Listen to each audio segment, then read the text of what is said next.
90টা মাজার ভেঙ্গেছে। খ্রিস্টানরা ভেঙ্গেছে? কথা বলেন, খ্রিস্টান ভেঙ্গেছে? ইহুদিরা ভেঙ্গেছে? হিন্দুরা ভেঙ্গেছে? কারা ভেঙ্গেছে জবাব দেন? কারা ভেঙ্গেছে জবাব দেন? কেন ভাঙলেন আপনি? আপনার ভালো না লাগলে আপনি না যাবেন। কথা বলেন, ঠিক কি না বলেন?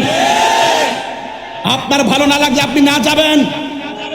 যেহেতু এই দেশের মধ্যে ইসলাম আনছেন আল্লাহর ওলিগণ, সেই আল্লাহর ওলিদের মাজার আমরা জিয়ারত করতে যাই।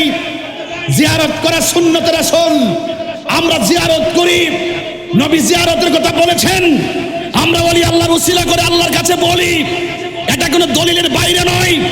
যদি কোনো জায়গায় সরাসরি বহির্ভূত কাজ হয়, আপনার দায়িত্ব ছিল সেই সরাসরি বহির্ভূত কাজগুলোকে বন্ধ করা। মাথা ব্যথা হয়েছে, আপনার প্রয়োজন ওষুধ খাওয়া। মাথা ব্যথা হয়েছে বলেই গলা কেটে ফেলে দিবেন না। কোনো মাজারে যদি অসামাজিক কাজ